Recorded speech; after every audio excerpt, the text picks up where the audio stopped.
Good morning. Ngayon pa lang ako papunta ng hospital. 8:50 AM.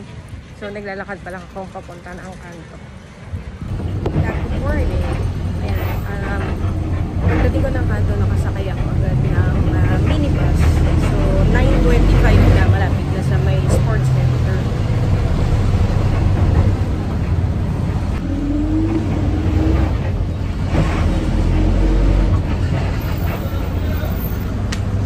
Sports center na tayo.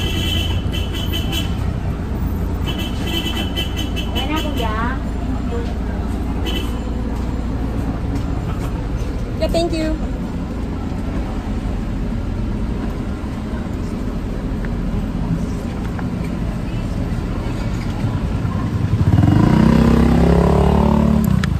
Nakadating tayo dito sa sports center ng 9:25 AM.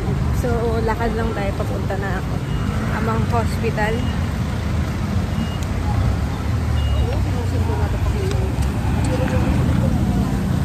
Ganda ng panahon, maaraw. Madaming tao ngayon dito. Tambay. Magkita ka naman naman nandiyan sa loob na.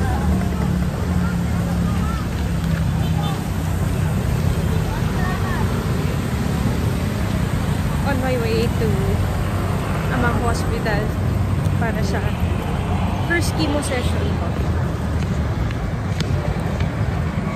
Oo, 9:25 na. So, ang next week ko kasi yung mga maaagang dumating is nakasalang pa. So, I believe na tama. Ito yung right timing na pagdating. So, I know may waiting time pa. Exactly 9:30. Punta na tayo ng Actu Lane for cancer patients. So, nakahiwalay siya. Dito siya sa may tabi ng Animal Bite Center. Yeah, okay. Thank you.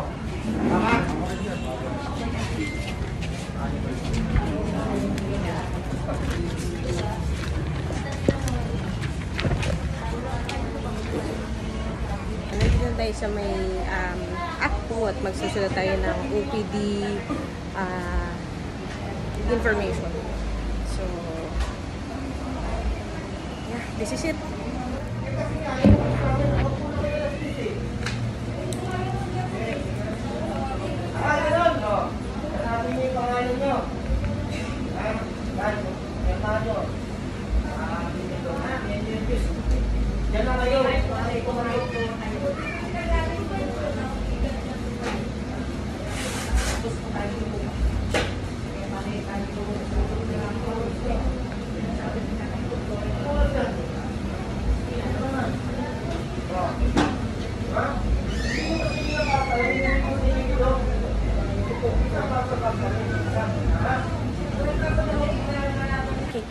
Dahil Actu tayo, inuna tayo ni nurse.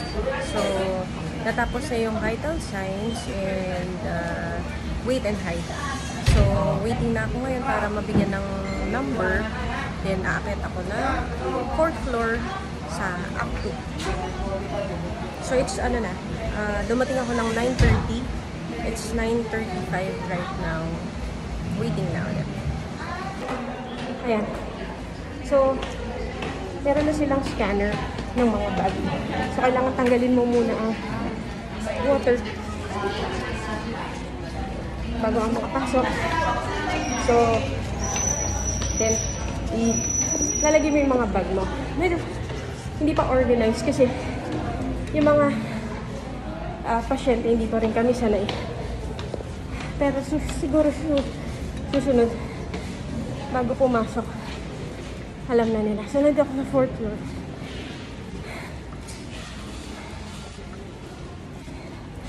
Ipipila ko na yung number ko for chemo session.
Nakuha na ng nurse attendant yung mga details ko.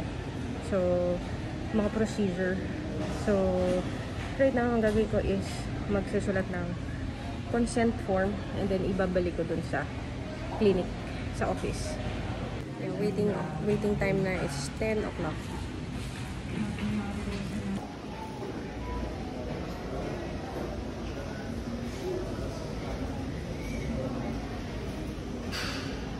Video siya.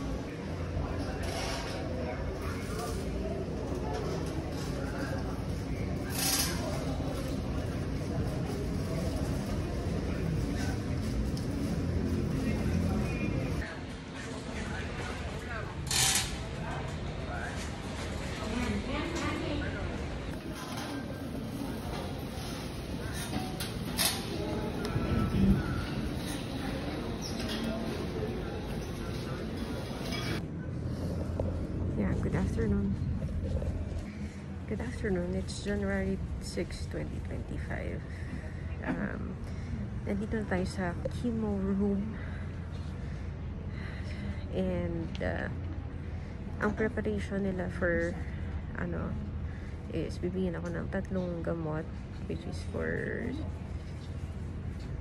pagsusuka, I think anti-allergy, sa parang steroid. So after that, after 5 minutes, kinabit na sa akin yung unang gamot for 15 minutes daw yun. So right now, nandito tayo.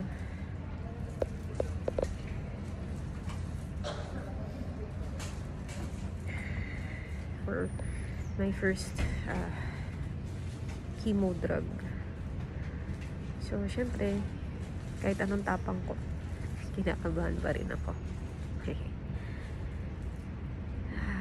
Pero surrender na lang natin kay God lahat kung anong plano niya sa life natin. And ang after effects nito is after 2 to 3 days pa. So kailangan mag-prepare ako for that. And hopefully malampasan ko yung side effects niya. Thank you for listening and watching. Hindi ako makapagsalita ng malakas kasi syempre I respect the boundary of all the patients na nandito na nagpapahinga rin sila.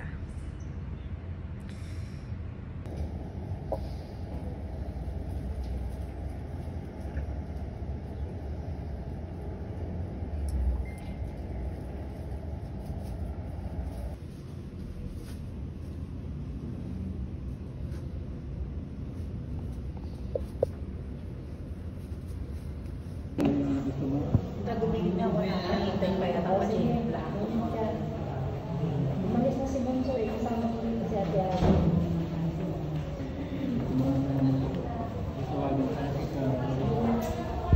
Kaya mo lang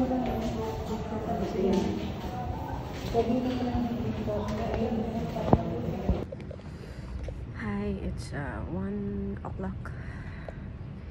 So, naikabit na kanina yung second na chemo drug and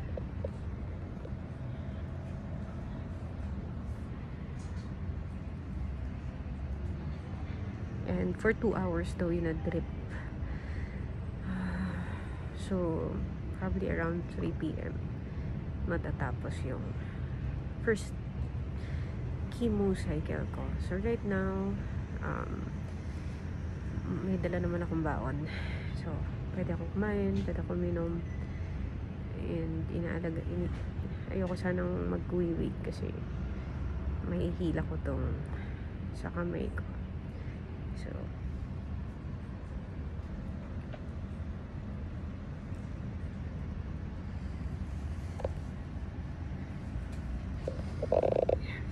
So, again, 2 to 3 days pang after effects niya.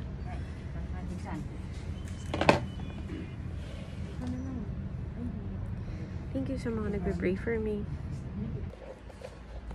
1:30 na ibigay na ni nurse yung PhilHealth na form para mai-process yung billing and PhilHealth account. 3 p.m. I think flashing na lang siya ng gamot. So,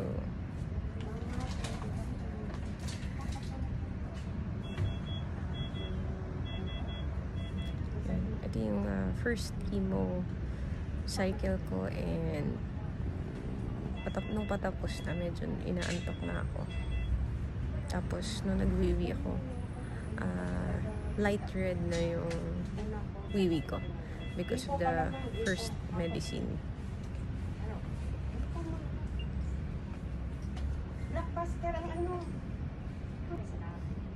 And by 3:15 tinanggal na yung swero sa kamay ko. So, tapos na yung dalawang chemo drug. Hindi ko na matandaan kung ano name. But, antok lang sa ngayon. Yung side effects would be 2 to 3 days pa daw. So, ngayon, gutom ako.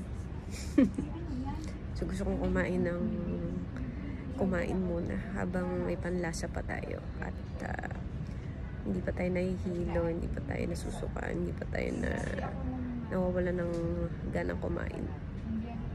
So, papahinga muna ako dito. Halos lahat tapos na dito eh. Isa na lang natitira. So, meron dito 3, 4, 5, 6, 7, 8, 9, 10 chairs.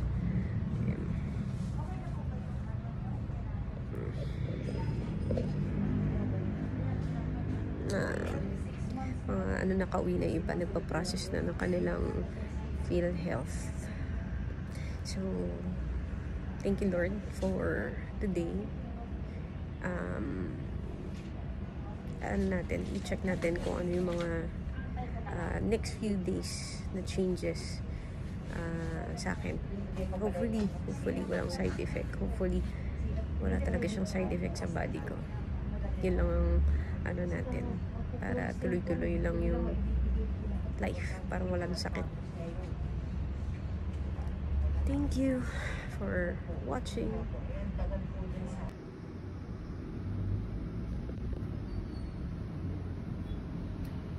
Chemo first cycle done today, January 6, 2025, Monday.